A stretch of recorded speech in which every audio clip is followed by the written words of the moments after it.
오늘은 본문 말씀을 하나 정해봤습니다. 요한복음 20장 24절부터 29절까지의 내용입니다. 요한복음 20장 24절부터 29절까지의 내용입니다. 이 성화를 보면 딱 누군지 아시겠죠? 참 옛날 렘브란트나 많은 미술가들이 성경을 소재로 정말 많은 성화를 남겼는데 이렇게 사실적으로 옆구리에 저렇게 손가락을 쿡 넣었을까라는 생각을 하면서 한번 봅니다. 정말 저 손가락을 넣은 사람이 도마겠죠? 예, 오늘 저 사람에 대해서 우리가 함께 좀 살펴보려고 합니다. 요한복음 20장 24절부터 29절까지 저와 여러분이 한 절씩 교독합니다. 제가 먼저 24절 읽겠습니다. 12제자 중 하나로서 디두모라 불리는 도마는 예수께서 오셨을 때 함께 있지 아니한지라. 다른 제자들이 그에게 이르되 우리가 주를 보았다 하니 도마가 이르되 내가 그의 손에 못자국을 보며 내 손가락을 그의 못자국에 넣으며 내 손을 그의 옆구리에 넣어보지 않고는 믿지 아니하겠노라 하니라. 여드레를 지나서 제자들이 다시 집안에 있을 때에 도마도 함께 있고 문들이 닫혔는데 예수께서 오사 가운데 서서 이르시되 너희에게 평강이 있을지어다 하시고 도마에게 이르시되 내 손가락을 이리 내밀어 내 손을 보고 내 손을 내밀어 내 옆구리에 넣어보라. 그리하여 믿음 없는 자가 되지 말고 믿는 자가 되라. 도마가 대답하여 이르되 나의 주님이시오 나의 하나님이시니이다. 예수께서 이르시되 너는 나를 본고로 믿느냐? 보지 못하고 믿는 자들은 복되도다 하시니라. 네, 이 본문 때문에 우리 도마는 의심 많은 도마라는 별명 아닌 별명을 토시처럼 그냥 수사처럼 이렇게 달고 살고 있습니다. 분명히 이 말씀을 통하여 볼 때 이 별명은 틀린 말은 아닙니다. 그러나 도마의 입장에서 조금 억울한 부분도 없지 않아 있을 거라고 저는 생각합니다. 요즘에 세상에서 도마복음이라고 막 돌아다니고 많이 그런다고 하는데 아직 제가 도마복음은 읽어보지 못했습니다.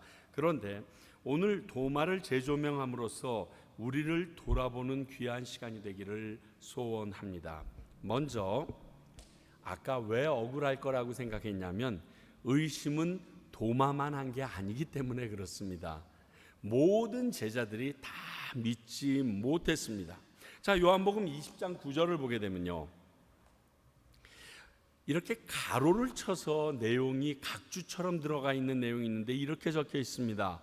그들은 성경에 그가 죽은 자 가운데서 다시 살아나야 하리라 하신 말씀을 아직 알지 못하더라. 이 말씀은요, 무덤에서 없어진 시체를 보고 그것만 믿고 있던 제자들에 대하여 각주가 달린 부분입니다. 다시 말하여서 예수님이 살아나셨을 것, 부활하셨다는 것은 까마득하게 생각하지 못하고 그저 예수님의 시신을 도둑 맞았구나라고만 생각하고 있었기 때문에 그때 이들의 행동을 보면서 우리가 이해 못할까 봐 이런 각주를 요한은 달아놔 줬습니다. 왜 알을까요? 요한도 그 가운데 있었을 테니까. 그러니까 알죠. 그 이후 계속 무덤에 남아있던 막달라 마리아가 천사를 만나죠. 그리고 이어서 예수님을 만난 후에 제자들에게 뛰어와서 말하는 게 요한복음 20장 18절의 말씀입니다. 막달라 마리아가 가서 제자들에게 내가 주를 보았다 하고 또 주께서 자기에게 이렇게 말씀하셨다 이르니라.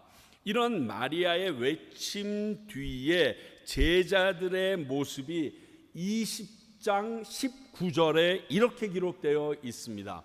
이날 곧 안식 후 첫날 저녁 때에, 즉 예수님께서 부활하신 날 저녁입니다. 제자들이 유대인들을 두려워하여 모인 곳에 문들을 닫았더니, 이게 뭘 의미하냐면요, 마리아가 예수님을 만났고 이렇게 말씀하셨다고 했음에도 불구하고 제자들은 분명히 예수님의 부활을 믿지 않고 있었습니다. 여전히 두려움 가운데 있었고요. 그래서 그 두려움을 지키기 위하여 그들이 들어가 있는 문을 닫아 놓았던 것입니다. 숨어 있었던 것입니다. 그리고 그 잠긴 문을 알 수 없는 방법으로 호련히 통과하시고 그들 앞에 나타나셔서 요한복음 20장 19절 하반절과 20절에 이렇게 말씀하십니다.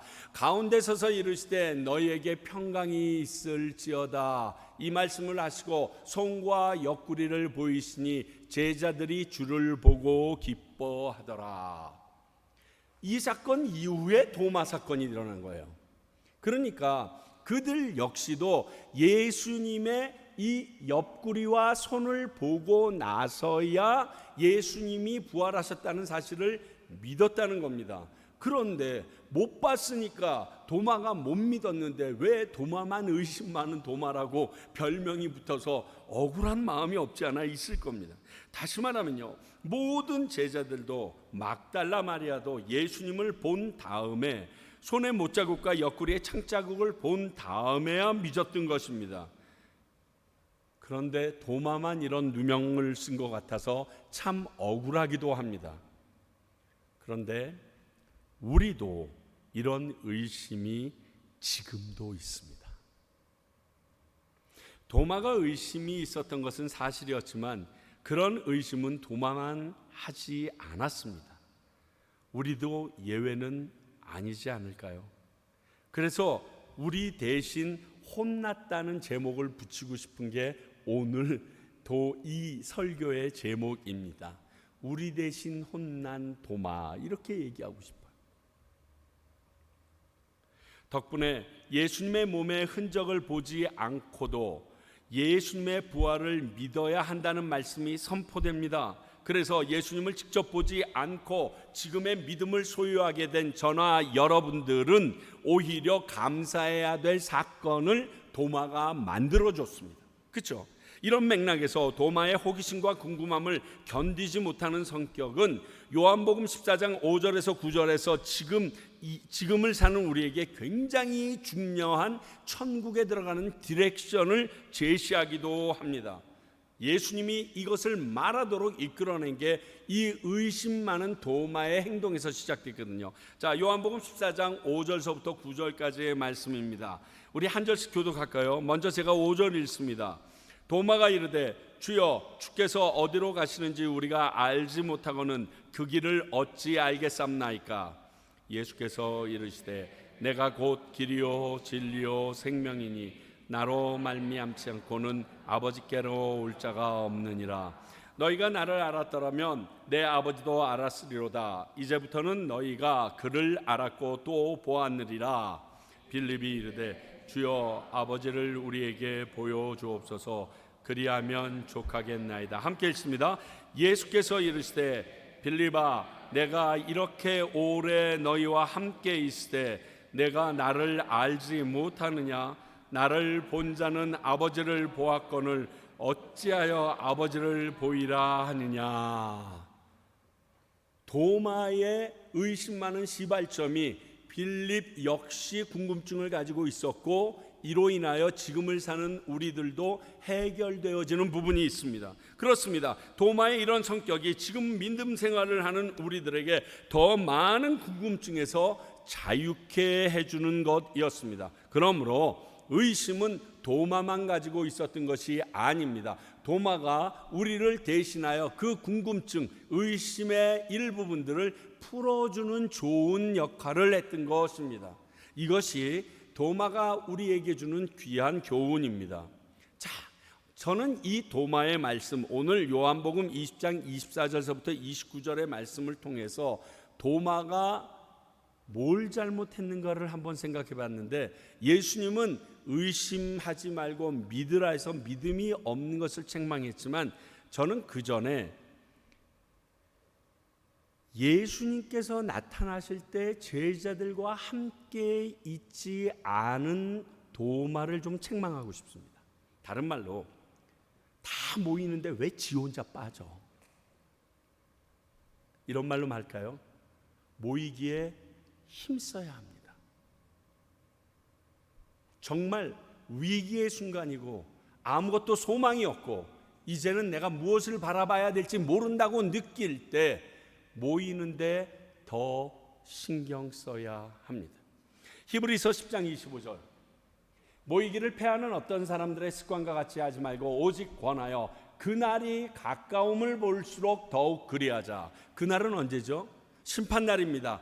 하나님이 오실 그날입니다. 지금 모든 사람들이 다 예수 안 믿는 사람도 이제 말세가 다가왔다고 다 얘기합니다. 그 말세가 그날입니다. 이 그날이 가까워 올수록 모이기를 패하지 말라고 합니다. 그런데 이놈의 코로나 덕분에 모이기를 패하는 게 아주 습관이 돼버렸습니다.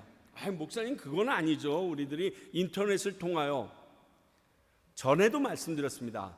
컨비니언스 좋아하지 마십시오. 편리한 거 너무 좋아하지 마십시오. 사실 성경 구절을 이렇게 제가 다 적어주고 있지만 이것도 여러분들에게 성경을 잘 못 찾게 하는, 죄를 짓게 하는 제가 되는지 모르겠어요. 제가 강남중앙침례교회 주일 저녁 예배 성가대 주의자를 한 적이 있었습니다. 그때 우리 김춘기 목사님이라는 분이 그걸 하고 계셨는데 항상 판서를 하면서 성경을 강의하셨는데 이분은 성경을 한 거의 1000독 가까이 하셨어요. 그러니까 성경을 거의 다 외우고 계시더라고요. 그러니까 성경을 피는 적이 없어요. 그냥 몇 장에 뭐뭐만 그러면서 계속 판서를 하면서 쓰는데 그냥 그것만 보아도 은혜가 되는데 더 큰 은혜는 뭐냐면요, 부를 때마다 그 많은 교인들이 성경 넘기는 소리 있잖아요. 이 성경은 특수 재질의 종이로 되어 있습니다. 거의 소리가 안 납니다. 근데요, 사사사사 사사사사 사사사사 사사사사, 이게 주일 저녁마다 쫙 앉아서 목사님이 얘기하면 그거 찾느라고 차차차차차차 차차차차차 이 소리를 듣는데 막 은혜가 되는 거예요.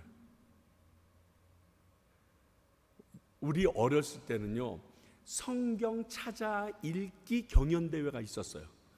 지금처럼 인터넷으로 하는 게 아니었기 때문에 성경에 그 당시에는 이렇게 볼록볼록 들어가 있는 성경도 없었어요. 저 때는 그저 까만 거에 빨간 거 확 걸려 있는 거 이거밖에 없었는데 그거로 찾으려면 진짜 쉽지 않았거든요.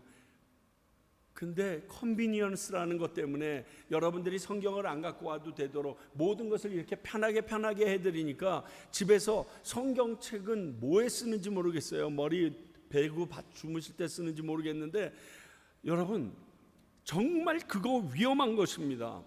오늘 성경이 말합니다. 모이기를 패하는 어떤 사람들의 습관과 같이 하지 말고, 저는 수요 예배 안 드릴 수 있다고도 생각합니다.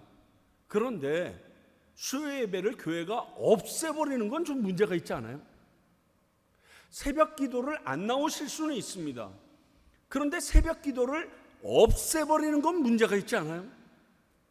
교인이 안 나온다고? 오늘 도마를 통해서 모이는 것을 패할 때 얼마나 큰 손해를 입는지 우리는 보았습니다. 예수님의 임재, 예수님이 함께 오셔서 그 모든 증거를 보여주실 때 도마만 열어되어 버립니다.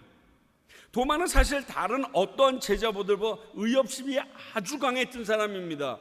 요한복음 11장 7절부터 16절까지를 보게 되면요, 제자들에게 예수님께서 자, 다시 유대로 가자 그럽니다. 이게 무슨 뜻이냐면 지금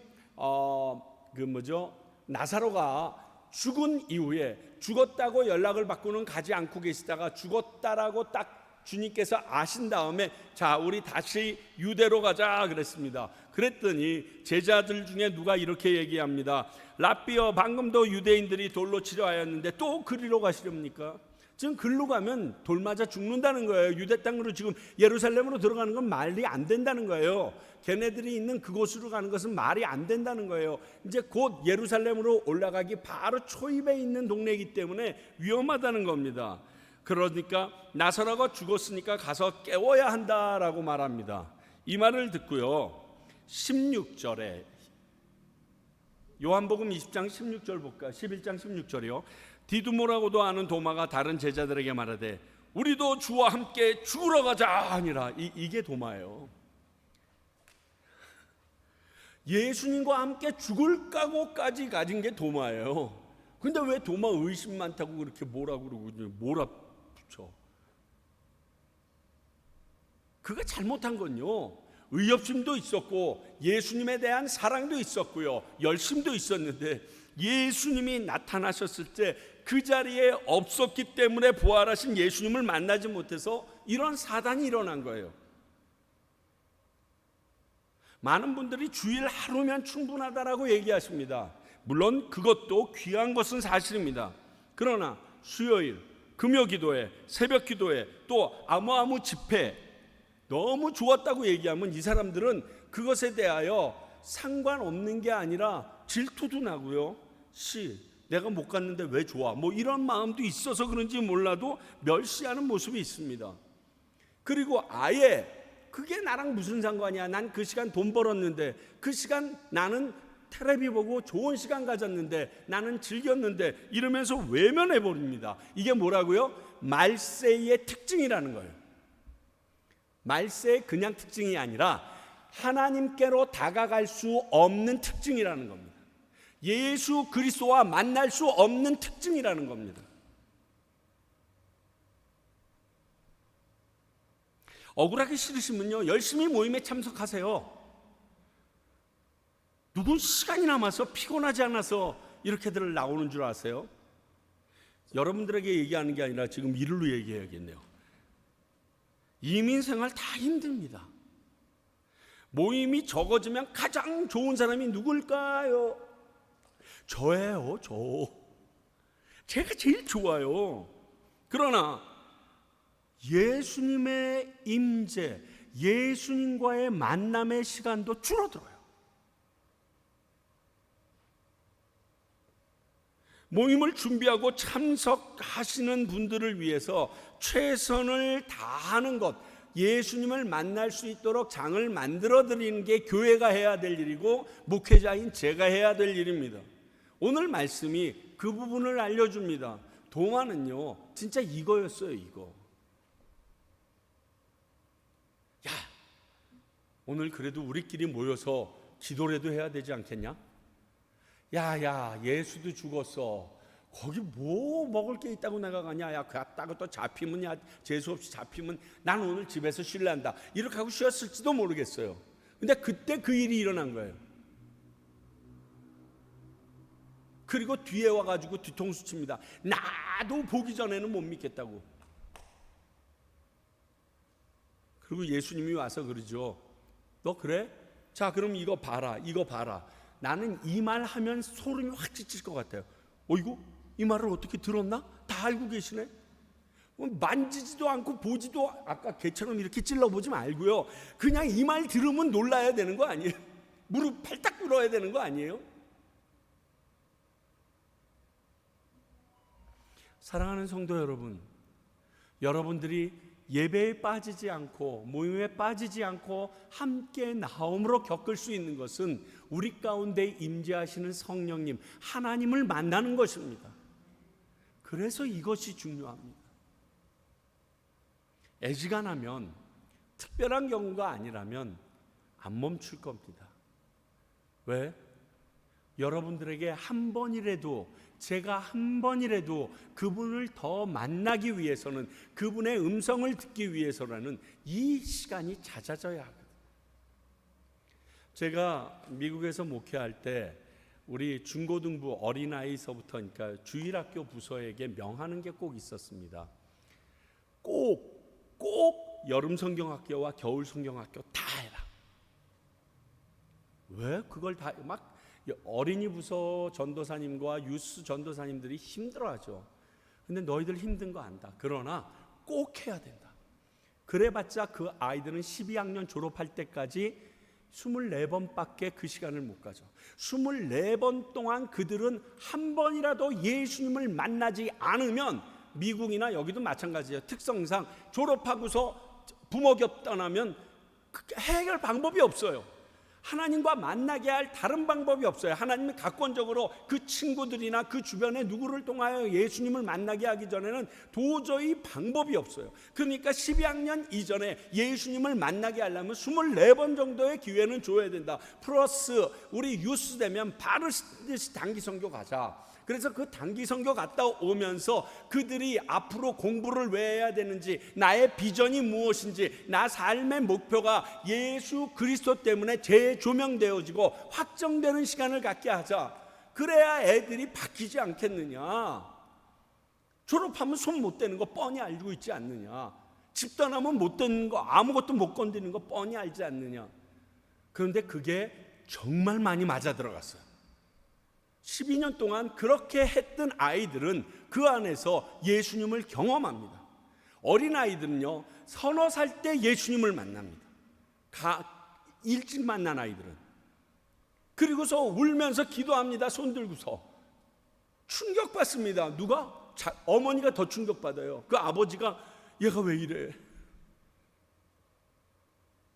그리고서 그의 비전이 바뀝니다.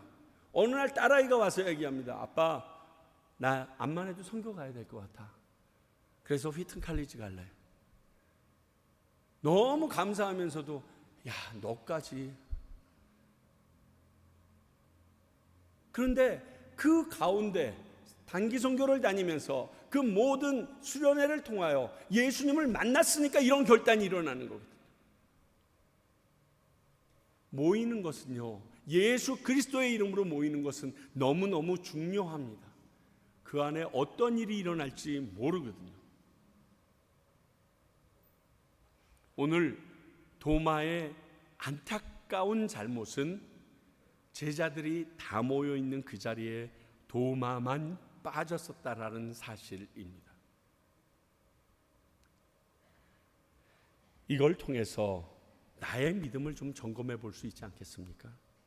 도마는 최소 2년 이상 구원자이신 하나님의 본체이시도가 한 예수님과 함께 생활을 했던 제자입니다. 그런데 그런 그가 예수님을 몰랐다고는 할 수 없을 것입니다. 그러나 그가 예수님을 확실히 믿지 않았던 건 사실인 것 같습니다.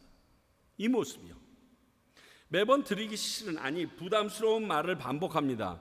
예수님과 함께 있다고, 교회에 다닌다고, 교회에 직분이 있고 다른 사람이 믿는다고 말한다고 해서 내가 예수님을 믿는 게 아닙니다.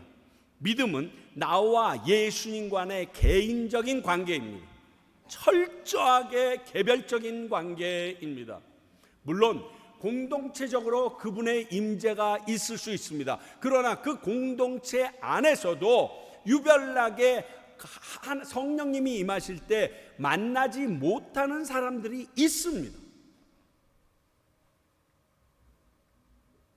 그래서 사도행전을 보게 되면 불의 혀 같은 것이 각 사람 머리 위에 다 120개가 앉습니다. 몇 사람에게만 앉는 게 아닙니다. 그런데 왜 하필이면 그것이 각 사람에게 앉은 것을 구태여 지적하여 표현했을까요? 바로 이것입니다. 1:1 공부를 하면요, 구원의 확신편이 나옵니다. 지금까지 많은 분들을 1:1 공부를 했는데 많은 분들이 구원의 확인 진단표를 쭉 이렇게 하나씩 체크하면서 머뭇머뭇거릴 때가 있어요. 오늘 죽으면 내가 천국에 갈 수 있다고 믿습니까? 그리고 천국에 갈 수 있는 근거가 무엇입니까? 엉뚱한 말들을 합니다. 왜냐하면 예수님의 피로 구원받음을 정확히 확실히 믿지 않기 때문에 생기는 일입니다. 아무리 교회 오래 다녀도요, 착한 일 안 하면 구원 못 받는다라고 얘기를 해요. 그럼 누가 구원받아? 아무도 못 받지. 스스로 착하다고 여기는 거예요. 그게 나쁘다는 게 아닙니다. 그것을 깨닫게 되면 믿음을 키워 아는 자에서 믿는 자로 바뀌어 가야죠. 넘어가야죠. 나 그거 알아. 아이고 그거 몇 수십 번 읽었다. 야 성경 구절을 얼마나 많이 외우는데 그건 되게 많이 외워요. 안 믿어. 여호와는 나의 목자시니 그랬더니 그분이 왜 내 목을 짜? 그냥 목을 짜나 보지. 이렇게 하고 허튼 소리나 하고 앉았어요.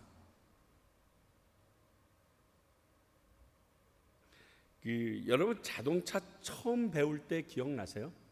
저는 이 예화를 꼭 드는데 자동차 초보로 배울 때요. 처음 배울 때 막 열심히 차를 몰고 가는데 정신이 없습니다. 옆에 볼 시간도 없고 그 당시에는요 옆에서 차를 몰면서 한 손으로 차를 몰면서 담배 피시는 분이 존경스럽게 보일 정도로 아니 저 여유가 어디에서 나는가 막 이럴 때입니다. 그런데 내가 모르는 사이에 날씨가 어둑어둑해집니다. 그런데 차 타고도 가면서 내가 헤드라이트를 켰는지 안 켰는지도 몰라요. 요즘에는 세상이 좋아서 저절로 딱 켜지니까 괜찮은데 막 갑니다.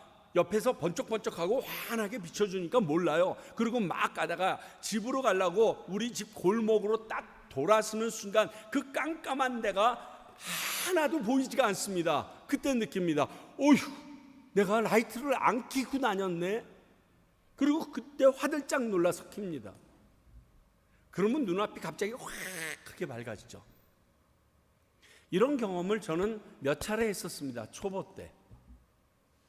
그저 많은 사람과 함께 거니고 다닐 때는요 그저 다 된 것 같아요. 교회에 우르르 몰려와서 뭐 교회를 찬양하고 할렐루야 전능하신 주가 다스린, 나도 성령이 임하는 것 같고 온몸이 땀이 낸 것 같고 막 입에서 방언 터지는 것 같고 터지진 않았는데 막 그리고 열심히 일하면 모두 된 것 같고 교인들이 많은 교회에 와서 앉아있으면 괜히 어깨가 으쓱하고 목사님의 설교를 들으면 그 목사님의 설교가 꼭 내 레벨을 정하는 것 같고 되게 좋습니다. 그런데 어두운 일이 딱 닥칩니다. 나에게 모든 것을 해야 할 수 없을 정도로 어둠의 세력이 나를 꽉 제압할 때 그때 내 헤드라이트가 꺼져 있는 거예요. 내가 예수님을 안 믿고 있는 거예요. 예수님에 대하여 아는 말씀이 믿어지지 않기 때문에 그 말씀이 내게 떠오르지 않고 힘이 되지 않고 능력이 되지 않습니다.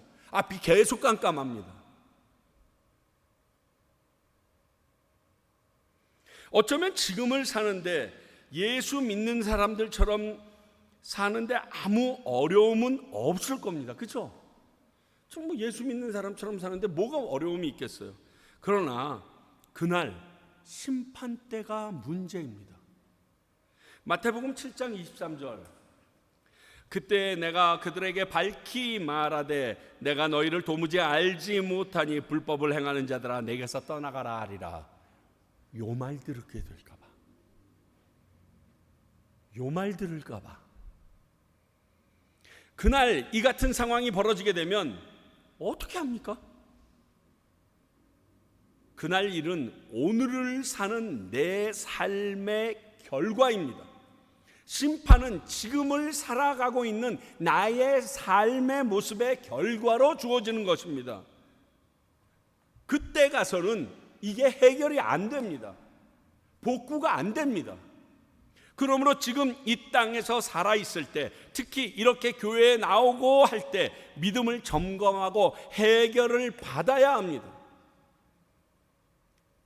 이거 금방입니다. 금방 후다닥 하면 눈앞에서 이런 일이 일어납니다. 정말 답답한 건요 죽음 앞에서까지 이걸 인정하지 않는 분들을 뵐 때 되면 막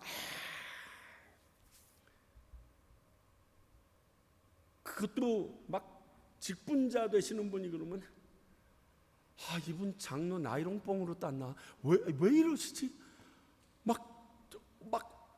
지금 촌각이 급한데 지금 깔딱깔딱 넘어가는데 목사님 그저 살려만 주세요. 살려만 주시면 나 집 팔아서 교회 다 낼게요. 그게 무슨 소용이 있냐고요 지금. 빨리 예수 그리스도를 믿고 인정하고 그분의 집에 가는 것을 진짜 기쁨으로 믿고 나가야 되는데 그럴 때 되면 진짜 자책감도 엄청 많이 들지만 하나님한테 얻어맞을 거 생각하면 아찔합니다. 봤니 유찬아? 네 설교 5년 10년 들은 사람이 지금 그 모양이다. 너 어떻게 할래? 뭘 했니?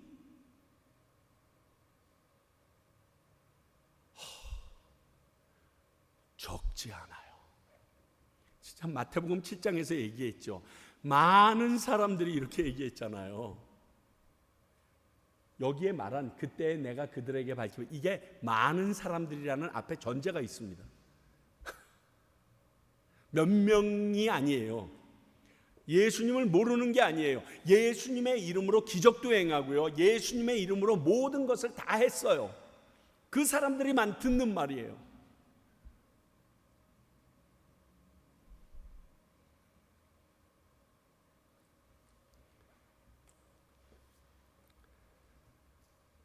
우리의 믿음을 도마를 통하여 확인해 봐야 합니다. 과연 나는 도마처럼 이렇게 마음 갖고 있지는 않는가? 이런 의심 속에서 지금도 예수님을 믿고 있거나 성경을 읽고 있는 것이 아닌가? 그리고 도마가 한 그 멋있는 말, 나의 주님이시오 나의 하나님이십니다. 당신은 나의 주인입니다. 그리고 당신은 나의 하나님이십니다. 자, 나의 믿음에는요, 나의 고백이 있어야 합니다. 이렇게 내가 내 믿음을 고백하는 데는 최소 두 가지의 이유가 있습니다. 첫 번째는 구원에 이르는 길인 것이 확실할 때 이런 고백이 됩니다. 다시 한번 도마의 고백 볼까요? 요한복음 20장. 도마가 대답하여 이르되 나의 주님이시오 나의 하나님이시다. 야, 도마가 이렇게 고백한 이유가 뭐죠? 예수님이 나타나서 말합니다. 야, 손 봐. 옆구리에 손 넣어봐. 넣습니다. 다 보았습니다. 이제 부활하신 예수님을 통하여 영원한 삶이 나에게도 주어진다는 사실을 확인했습니다. 확신하게 되었습니다. 그러므로 그가 이런 고백을 할 수 있습니다. 로마서 10장 10절 여러분 잘 아는 말씀입니다. 사람이 마음으로 믿어 의에 이르고 입으로 시인하여 구원에 이르느니라. 그러니까 이 말씀을 가지고 많은 교인들이 좀 착각하는 말을 합니다. 난 입으로 시인했기 때문에 영원히 구원에 이를 수가 있다라고 생각한다라고 얘기합니다. 말로만 하는 것이 무익한 걸로 알고 있지만 이는 듣는 모든 사람들에게 증인으로 세워짐을 받는 측면에서 아주 중요합니다. 특히 지금 로마에 있는 크리스찬들에게 쓴 거예요. 당시 로마에 사는 로마인들은 모든 사람들이 인사할 때, 만나고 헤어질 때 Caesar is my Lord 이거예요. 그는 시저는, 황제는 나의 주인이십니다. 나의 하나님이십니다. 이 얘기를 해야 돼요. 시저는 나의 신이다. 이 얘기를 해야 되는 거예요. 그게 그들이 통상으로 하는 인사말과 같은 거예요. 그런데 저 상대방이 얘기합니다. 야, 시저는 나의 주인이시다 라고 얘기했는데, 미안하지만 나의 주인은 예수 그리스도다. 어떠한 일이 일어날 것 같습니까? 상황이 다릅니다. 어마어마하게 다릅니다. 내가 한 말과 행동이 모두 남아 온 세상에 드러나는 시스템을 가진 지금 시대에도 이 고백은 나의 정체성을 드러내는 것이기 때문에 로마 시대와 별반 다르지 않은 것 같습니다. 한 80년대만 해도 내가 한 말을 안 했다고 시침이 뚝 따면 돼요. 그래서 광주 사태 아직도 드러나지 않는 거예요. 요즘 같으면 사진 찍었을 거고 다 녹음했을 거고 난리가 났을 테니까 요즘에는 거짓말을 못해요. 이력도 속이지 못해요. 그냥 인터넷 들어가서 그냥 서치해서 최유찬 딱 찍으면 다 나와요. 내가 어디서 무슨 사기를 치고 다녔는지도 다 나올 수 있는 게 요즘 세상이에요. 어디 속일 수 있는 게 없는 세상이에요. 그런 측면에서 봤을 때는 로마 시대와는 다르지만 이 고백이 동일한 증인의 능력을 갖는다는 거 여러분 알고 계십니까? 여러분들 개인 SNS나 페이스북 이런 데 제일 앞에 나는 하나님을 사랑합니다라는 God is good 이런 거 써서 붙였다고 했을 때 그것을 들어오는 모든 사람들이 한마디씩 침 뱉듯이 던지고 가는 말이 있는 거 아십니까?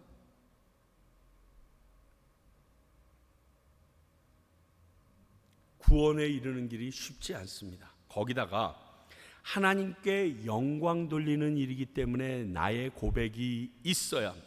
빌립보서 2장 11절 모든 입으로 예수 그리스도를 주라 시인하여 하나님 아버지께 영광을 돌리게 하라. 너 좋으라고 한 게 아니야. 네가 예수 그리스도를 주님이라고 얘기하면 하나님이 영광 받으셔라고 지금 빌립보서에다가 사도 바울이 쓰고 있습니다. 세상에서요, 내가 동성애자라고 인 것을 선포할 때, 우리들끼리 얘기하면 내가 죄인입니다라고 할 때 이걸 커밍아웃이라고 합니다. 그렇죠? 이 커밍아웃이라는 건 come out of closet 이런 뜻이에요. 여기에서 유래된 용어예요. 다시 말하면 벽장 속에서 나오다 이런 의미를 가지고 있다고 합니다. 더 이상 폐쇄적이고 비관적으로 자기 자신의 정체성을 어둡게 바라보지 않겠다는 거죠. 자기 자신에게도 자신을 솔직하게 드러내 좀 더 열린 자신의 모습과 그에 맞는 삶을 찾아가기 위하여 첫 번째 단계가 이 커밍 아웃이라고 합니다. 즉 하나의 떳떳한 인간으로 이 사회에서 살아나가기 위한 첫 번째 단계가 나는 뭐뭐뭐다라고 스스로를 선포하는 커밍 아웃이라는 거예요. 그래서 너무나 당당하게 모세의 율법 시대 같으면 돌 맞아서 죽을 사람들이 떳떳하게 뭐라고 얘기합니까? 하나님이 실수해서 나는 이렇게 태어났다라고 얘기하며 동성애자라고 스스로 얘기합니다. 근데 그들은 그렇게 했다고 칩시다. 그러면 진정한 진리이고 나의 생명의 구원자 되신 예수님을 믿는다고 말하지 못하고 숨기고 다니는 건 왜 그런가요? 난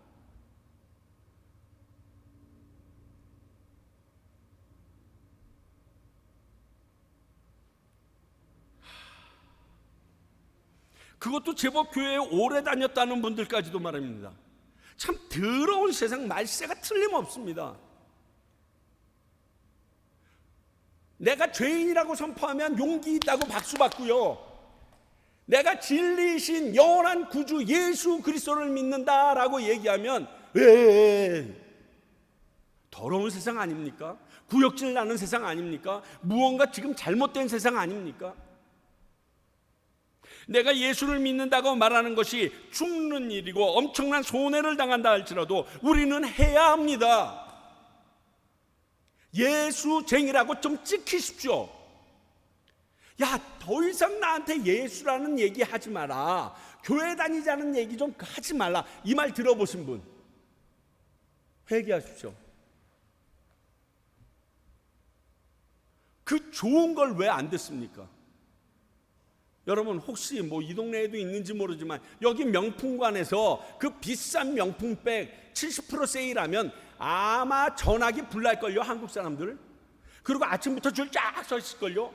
그리고서 된 새벽서부터 밤새면서 내가 기다렸다가 그 가방 하나 샀다라고 사방에 전화하면서 잘난 척하고 그거 SNS 찍어 올리고 난리일걸요. 예수님이 그 백만 못해요?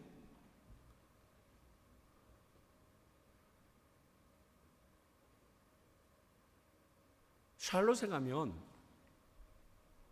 엘리베이션 처치라는 곳이 있습니다.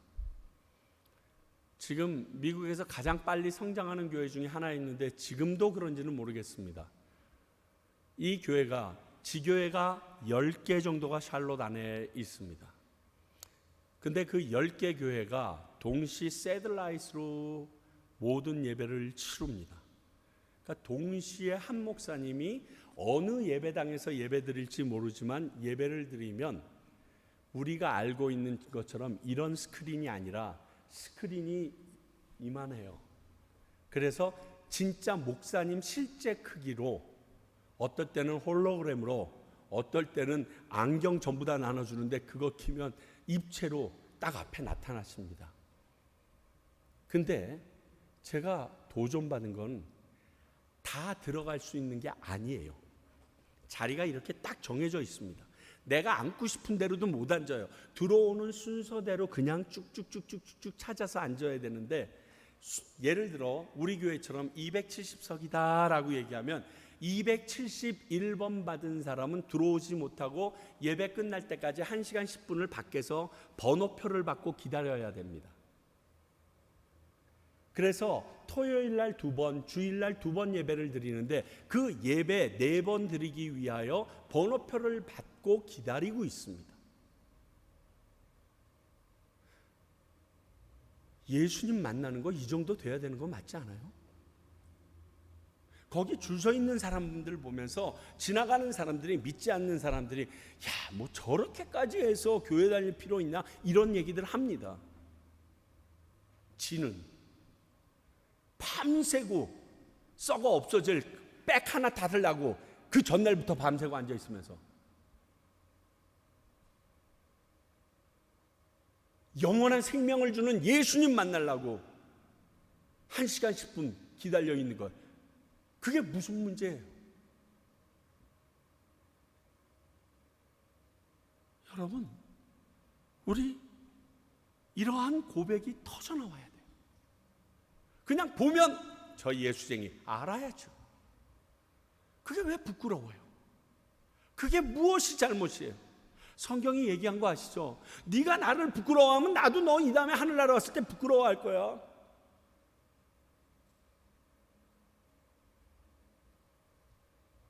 하늘나라 갔는데 예수님이 나를 부끄러워하면 지옥 가요.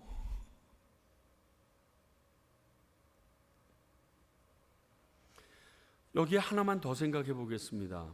뭐냐면 도마에게 예수님은 왜 나타나 주셨을까?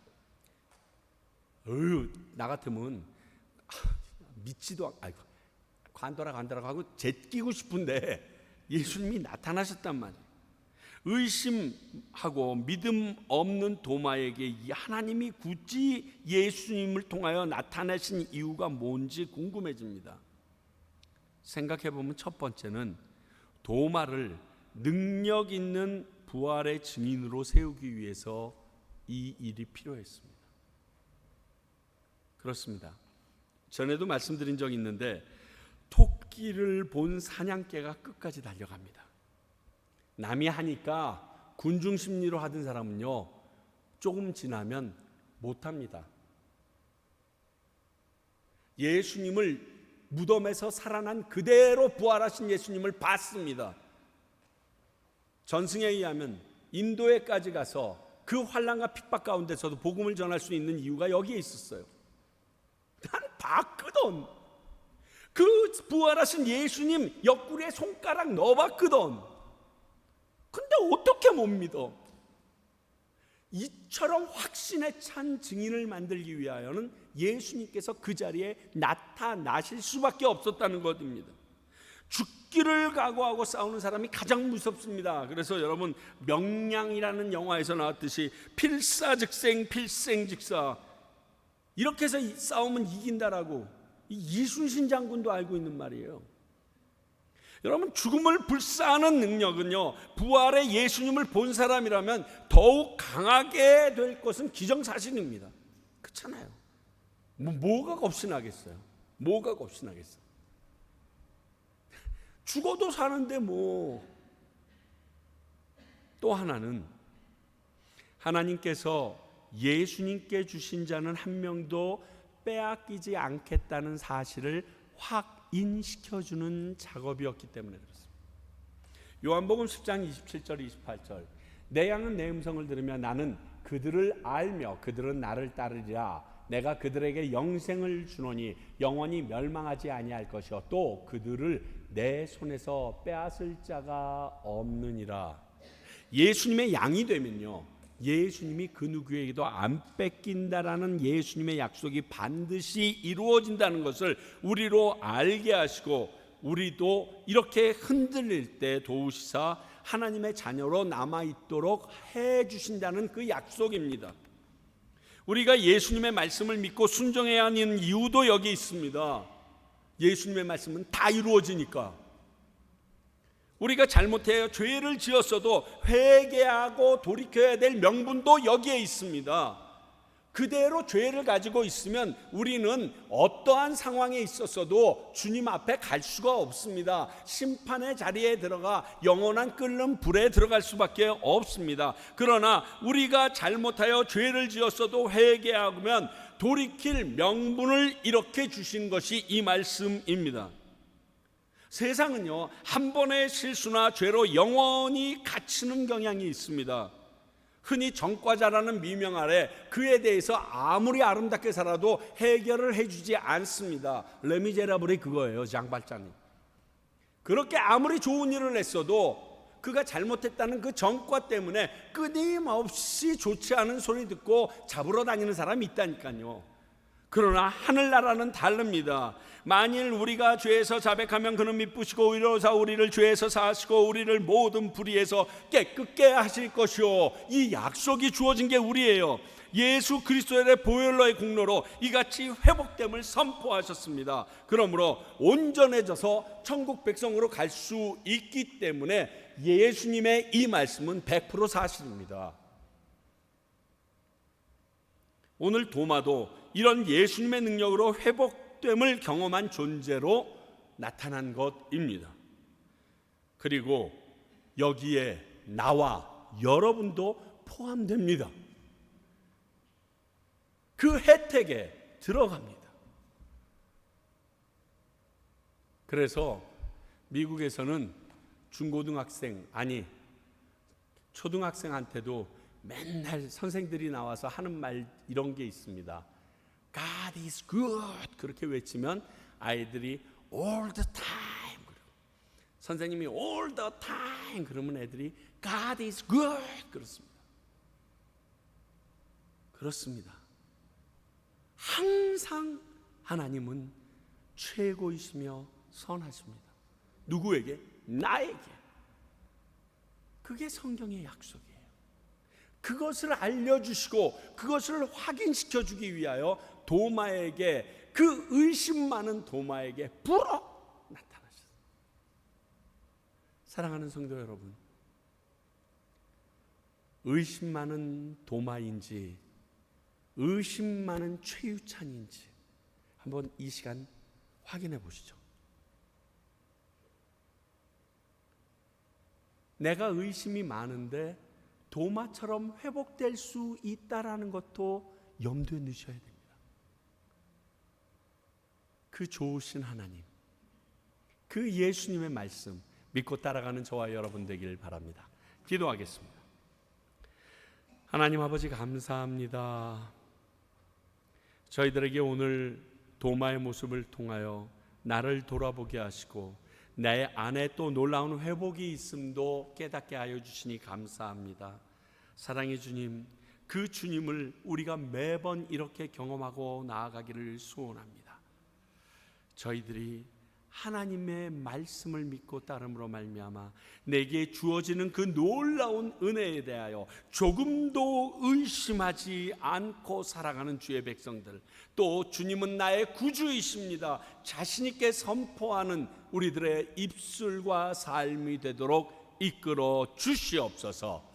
지금은 우리 주 예수 그리스도의 은혜와 하나님 아버지의 사랑과 성령님의 말씀하시고 깨닫고 느끼게 하심이 오늘 도마를 통하여 나 역시 의심이 많지만 그런 나도 만져주신 예수님을 신뢰하고 회복될 것을 기대하는 주님의 귀한 백성들과 어떠한 상황 가운데도 하나님의 말씀을 가르침으로 그들을 깨우치기 위하여 노력하는 평강교회와 또 말씀을 깨달았기에 그 증인으로서 도마처럼 열방 가운데 목숨을 아랑곳하지 않고 복음을 전하는 수많은 선교사님들을 위해 이제부터 영원토록 함께 하시기를 간절히 축원하옵나이다. 아멘.